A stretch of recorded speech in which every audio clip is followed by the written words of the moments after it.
Hello friends, स्वागत है आप सभी का आज के इस वीडियो में। और जैसा कि थंबनेल देखकर आप जान ही गए होंगे कि आज के इस वीडियो में हम बात करने वाले हैं कि क्या करंट अफेयर्स के सवाल भी सिविल कोड कलर के एग्ज़ाम में दिखने वाले हैं।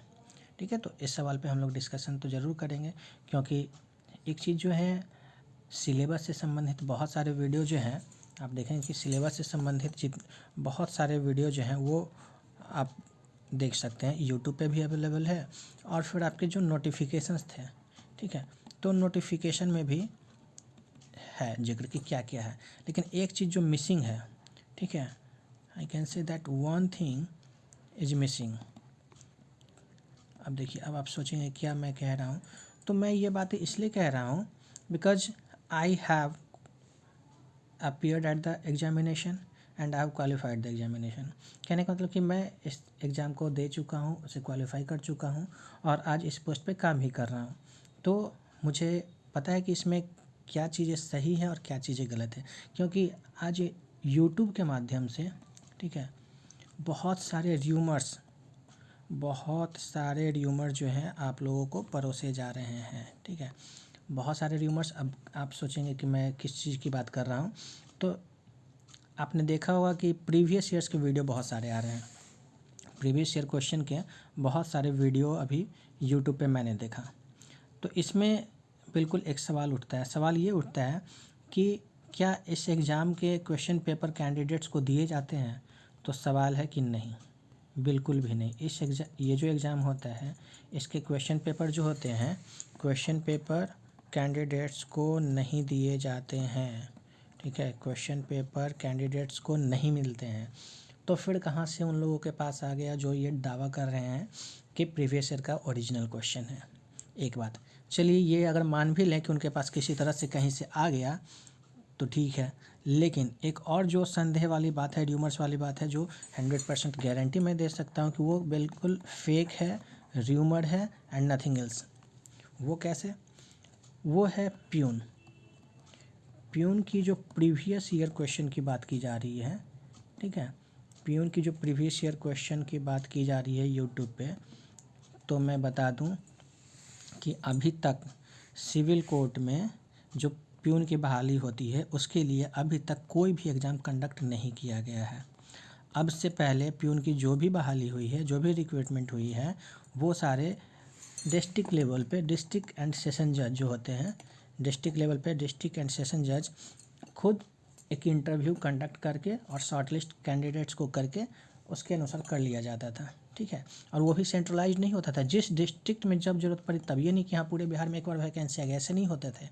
ऐसा होता था कि किसी डिस्ट्रिक्ट में अगर प्यून की कमी हो गई है तो वहाँ डिस्ट्रिक्ट जज ने बस एक नोटिफिकेशन निकाला, कैंडिडेट्स को बुलाया, जो इंटरेस्टेड कैंडिडेट्स हैं उनका इंटरव्यू लिया और सिलेक्शन कर लिया गया। ठीक है, उनकी कमेटी होती थी, डिस्ट्रिक्ट जज के 4-5 लोगों की कमेटी होती थी और बस यहीं से सिलेक्शन हो गया। कोई रिटन एग्ज़ाम अभी तक नहीं लिया गया है। तो सवाल ये है कि जब अभी तक कोई भी एग्ज़ाम प्यून के लिए नहीं लिया गया है, तो फिर इसका प्रीवियस ईयर क्वेश्चन कहाँ से आ गया? तो ये र्यूमर लोगों के बीच फैलाया जा रहा है, आप लोगों के बीच परोसा जा रहा है, बस कुछ वीडियो के लाइक और सब्सक्राइब के चक्कर में। लेकिन उन लोगों को ये थोड़ा सा भी मतलब क्या कहते हैं, ग्लानि नहीं होती कि ये अफवाह लोगों के बीच परोस कर लोगों के भविष्य के साथ खिलवाड़ कर रहे हैं। खैर जो भी हो, वो उनका अपना काम है, लेकिन आप लोग इस अफवाह के चक्कर में बिल्कुल भी ना पड़े।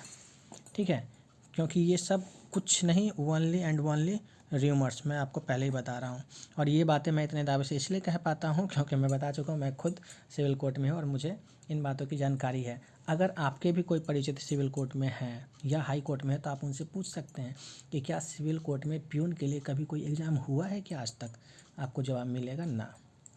तो इसलिए इन चक्करों में ना पड़े। खैर, अब हम लोग बात करते हैं अपने मुद्दे की। क्या करेंट अफेयर्स पूछा जाएगा? तो इसका जवाब है यस, ज़रूर पूछा जाएगा। करेंट अफेयर्स ज़रूर पूछा जाएगा। अब देखें, सिलेबस में तो कहीं इसका जिक्र नहीं है, लेकिन सिलेबस में, आपके सिलेबस में जीके का जिक्र है। ठीक है, और जनरल नॉलेज में ही करेंट अफेयर्स को इंक्लूड कर दिया गया है। क्योंकि मुझे अच्छे से याद है कि मैंने जब एग्ज़ाम दिया था तो करंट अफेयर्स का वैसे ही सिलेबस में तो कहीं नहीं था, लेकिन करंट अफेयर्स के सवाल थे। सारे सवाल तो मुझे नहीं याद है, लेकिन एक सवाल जो मैं नहीं करके आया था वो मुझे बिल्कुल अच्छे से याद है, और क्योंकि मैं वो सवाल नहीं कर पाया था इसलिए मुझे अच्छे से याद है। और वो ये सवाल था कि भारत की पहली महिला डिफेंस मिनिस्टर, महिला रक्षा मंत्री पूछा गया था, ठीक है, कि भारत की पहली महिला रक्षा मंत्री कौन है। तो उस समय निर्मला सीतारमन बनी थी सबसे पहले महिला रक्षा मंत्री, जो उस समय का करंट अफेयर्स का न्यूज़ था, लेकिन मुझे नहीं पता था। तो ये क्वेश्चन हमसे पूछा गया था, और ऐसे ही और कई सारे सवाल थे। तो ऐसा ना हो कि आप सारे सब्जेक्ट्स की तैयारी कर रहे हैं और करंट अफेयर्स छोड़ दें, तो आप करंट अफेयर्स से फिर चूक जाएंगे और थोड़ी सी गलती से आपका सिलेक्शन रुक सकता है। इसलिए बाकी जैसे सब्जेक्ट्स आप पढ़ाई कर रहे हैं वैसे ही करंट अफेयर्स भी पढ़ें, और बिल्कुल पढ़ें और ज़रूर पढ़ें।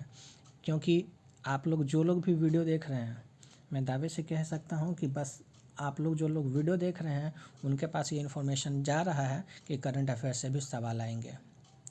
हो सकता है कि आपको डाउट हो कि मैं सच बोल रहा हूँ, गलत बोल रहा हूँ, क्या कह रहा हूँ, लेकिन फिर भी आप ये भी मान के चले कि मेरी बात ना भी सही हुई, फिर भी आपको एक रिस्क नहीं लेना चाहिए, और करंट अफेयर्स पढ़ लेने में कोई हर्ज तो है नहीं।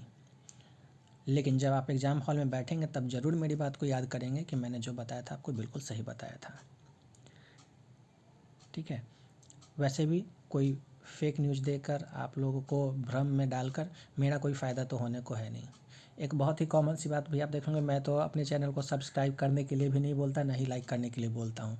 जिनको अच्छा लगे वो खुद सब्सक्राइब करेंगे, लाइक करेंगे, वो तो सेकेंडरी मैटर है। लेकिन हाँ, ये इतनी सारी चीज़ें देखते देखते मुझे लगा कि नहीं, मुझे अब वीडियो बनाना ही चाहिए, क्योंकि बहुत सारे रूमर्स जो हैं बच्चों के बीच फैलाई जा रही है, ठीक है। तो खैर जो भी बात हो, करंट अफेयर से क्वेश्चन ज़रूर पूछे जाएंगे, आप इसकी तैयारी करें। और हाँ, अगर कोई भी और भी ऑथेंटिक जानकारी आपको चाहिए हो इस पोस्ट के लिए, कि एग्ज़ाम कैसा होगा, कब होगा, इंटरव्यू में क्या पूछा जाएगा, क्योंकि मैंने इंटरव्यू दिया था तो उस समय मुझसे क्या क्या पूछे गए थे वो भी मैं आपको किसी वीडियो में बताऊँगा, ठीक है।